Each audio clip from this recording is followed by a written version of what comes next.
any changes which are to come can only come as a result of a program worked out by black people. And for black people to be able to work out a program, they need to defeat the one main element in politics which was working against them, and this was a psychological feeling of inferiority, which was deliberate. Welcome to another podcast with Andile Mngxitama. Today we're going to discuss two very important figures in the liberation struggle of our people, Steve Biko and Robert Mangaliso Sobukwe. We know that in South Africa we have three main liberation movements: the ANC, the Pan-Africanist Congress of Azania, and the Black Consciousness Movement. If you look at the ANC, O.R. Tambo, Mandela are the figures. The Pan-Africanist Congress, it is Robert Sobukwe. And the Black Consciousness Movement, the key figure there is Steve Biko. Now, Black Consciousness of Steve Biko and the Pan-Africanist Congress of Robert Sobukwe are put together ideologically by Black Consciousness and Pan-Africanism. Now there's a big controversy.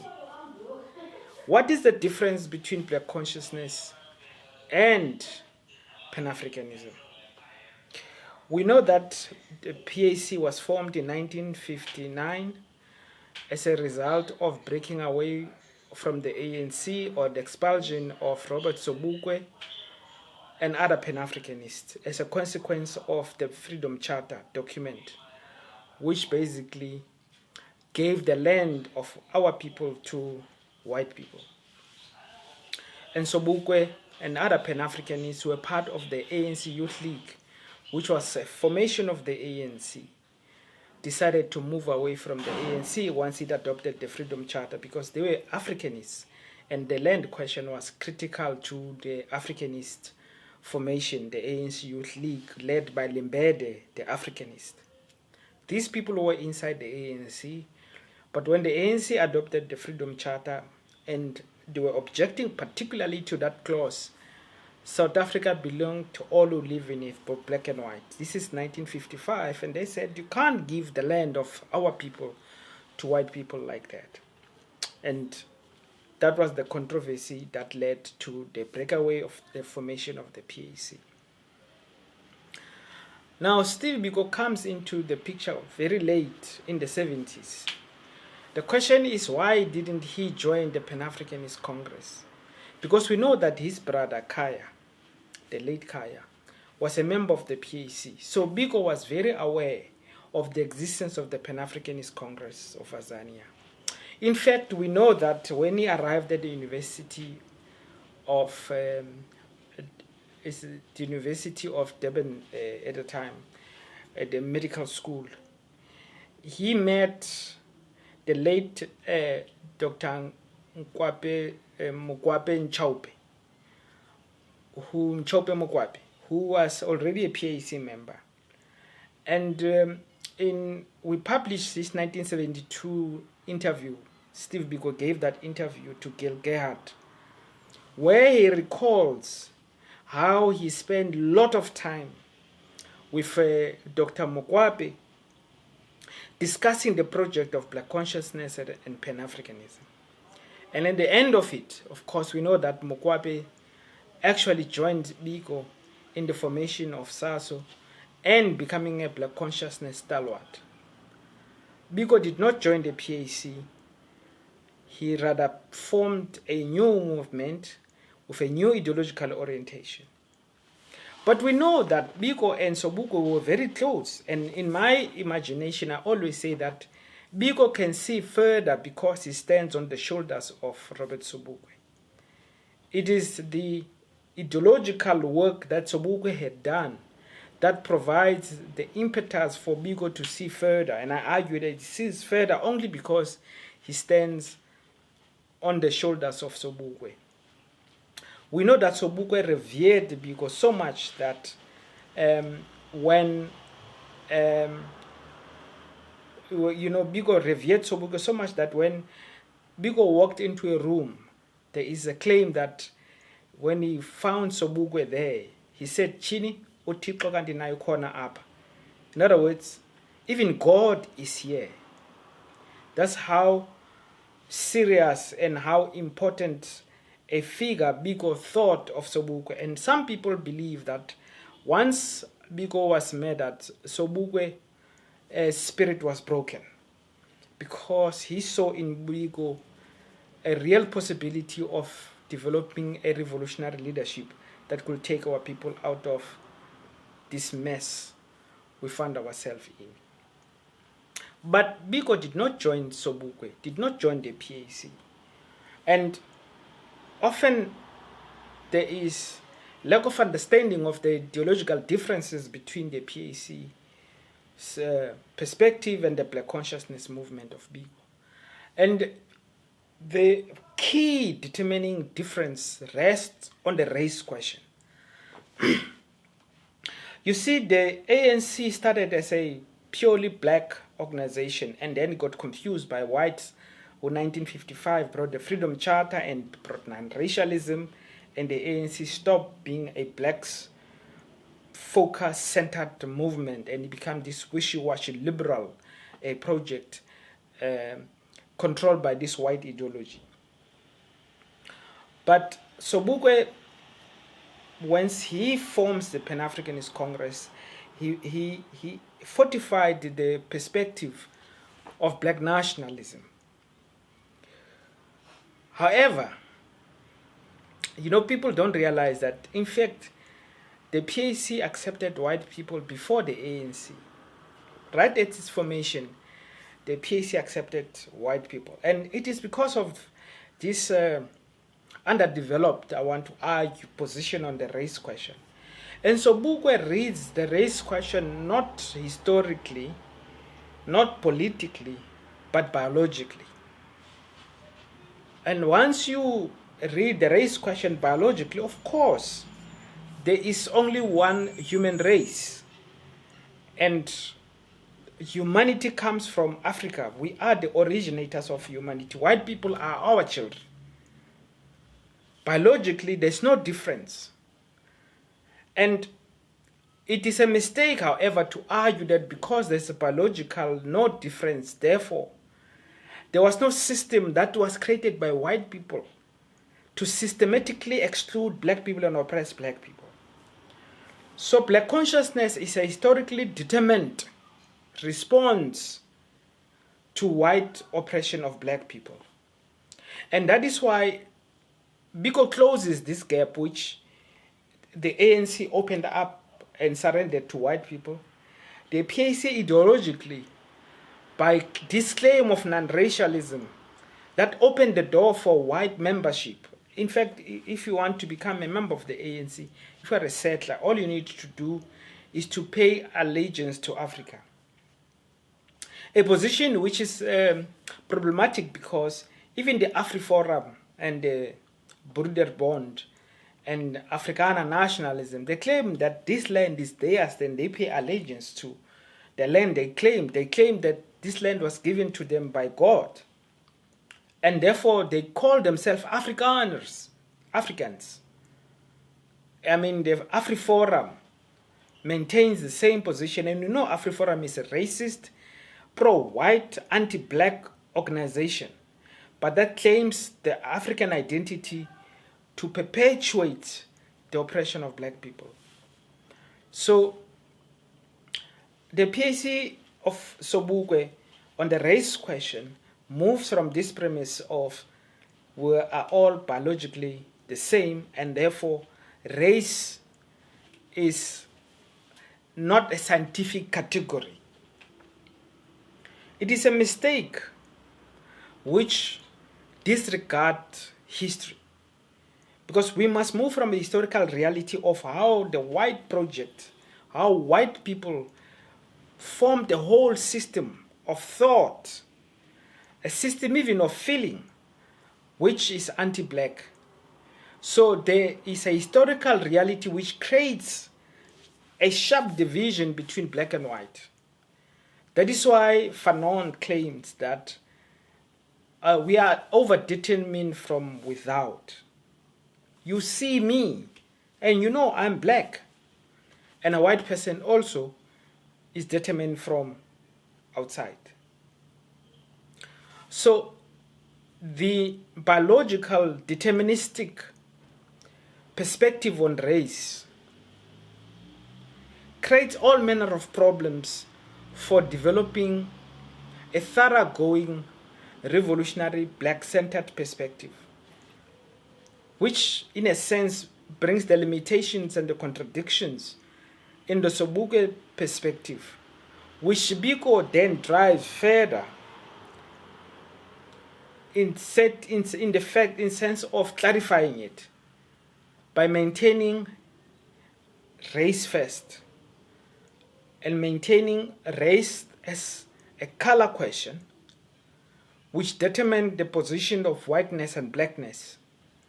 And Biko therefore excludes white people from the project of liberation.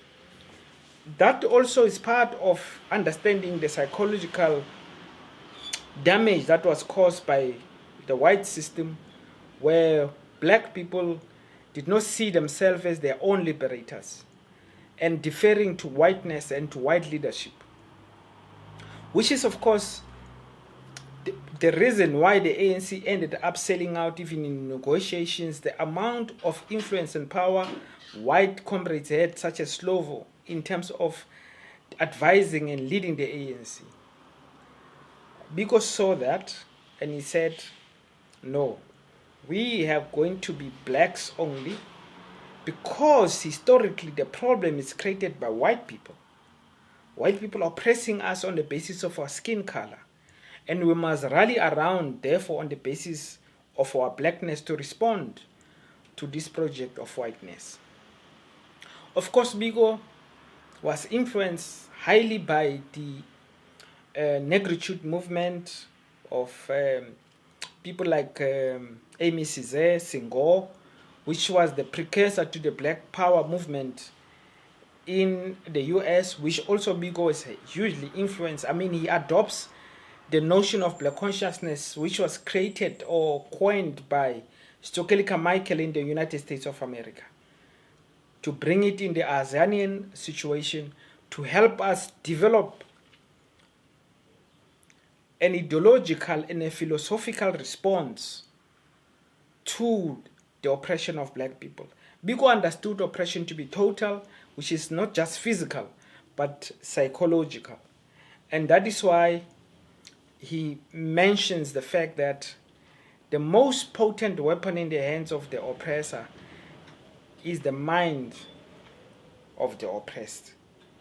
And Biko then works with the mind. And he understands that the white system has created such a crisis in the black psyche, in the black mind, that whiteness is seen as almost godly.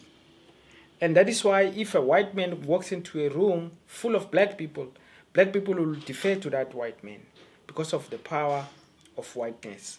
Now Biko says we must cut that, and we cut that through excluding all white people. Unlike Sobukwe, who sees progressive whites as legitimate comrades in the struggle, Biko says no white person, not a single one of them, can escape the judgment of being beneficiaries of oppression and also perpetuators, and therefore they must be excluded. And Biko creates that dialectical process influenced by Hegel, where he's asked the question, what is the thesis, what is the key problem in this dialectical move? He said the thesis in South Africa is white racism. What is the opposing force? It's black solidarity. And out of this dialectical engagement between white racism and black solidarity, you will have a new dispensation where race will not matter, which will be non-racialism. You don't start by claiming to be non-racial. Non-racialism is the outcome of a process of the end of white power as a consequence of an interaction from black power. You could say that it is that dialectical conflict which must happen, which give us a liberation that liberates, where black people will no longer be seen as inferior subhumans. I mean, we have internalized our position of subhumanness in South Africa. For instance, we accept that we live in the townships. We live in squatter camps. White people live in town, live in suburbs. Of course, there are few blacks who have now moved into suburbs, but there's no white people, there's no reversal, there's no white people moving into township to show that there's an equilibrium. What Biko had said already was that South Africa could remain a racist country where 30% of the black people absorb into the white system and 70% are excluded. And this is exactly what happened in 1994 with the project of Nelson Mandela's negotiations with the apartheid regime. So there you are, the key difference between Biko and Sobukwe is on the race question specifically. Sobukwe's PAC accept white membership. All you needed to do was, as a white person, to claim allegiance to Africa, and that is enough. I mean, up to today, the PAC do have white members. There is Dr. Costa Gazi, who was even in the NEC of the PAC not so long ago. But the Black Consciousness movement of Steve Biko excluded white people completely, even as he worked with them strategically and tactically, such as the friendship he created with Donald Hoods, who was the editor of a newspaper, where Steve Biko was able to use that friendship to publish Black Consciousness messaging so that his project can be spread and understood by larger constituencies. But Biko did not accept Donald Hood into being a member of the Black Consciousness movement. They were friends, they were hanging together, they had a lot of conversation. I mean, even in the University of KwaZulu-Natal, there was a philosopher there. Biko had a big relationship with him, intellectually engaging, but he will not accept them into the Black Consciousness movement, because Biko understood that in South Africa you have two power blocks: white racism, which must be countered by black power, and black power must be generated by black people themselves in their own terms, and black people must come to realize that they are own liberators, and they can't expect any assistance necessarily of leadership from outside of themselves. That is the critical difference. Sobukwe and the PAC have a biological conception of the race question, which of course biologically it is true. There's no difference between blacks and whites, but that is to obliterate 500 years of history of a relationship between black and white, a history which is determined by the oppression of black people by white people, a history which is determined by a whole raft of a system of thought, even of feeling, which excludes black people and makes us subhuman. Our children, white people, because white people are our children. I mean, that is a biological conception of the humanist project, because humanity starts from Africa, right? So our children left here and they went to very cold areas and they became white. They came back with ships and whips and guns, and they captured us as animals. In fact, they treated us as animals. In fact, even legally, we black people were considered animals with no rights at all. And that is why they were able to come and capture us and enslave us, put us next to an oxen on the cotton fields. So white people to be able to do that have to create the belief system that humanizes us, that excludes us from humanity, despite the fact that we are the creators of humanity. So we have to move from that historical reality that our children have come back as oppressors to brutalize us for the purpose of making money. Of course, slavery was a very lucrative project.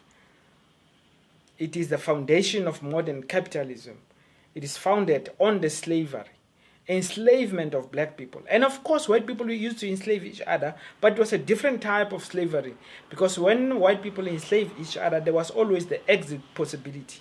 But with us, once you are enslaved, you will die a slave. Even your children will be enslaved. And there's no possibility of getting out of slavery.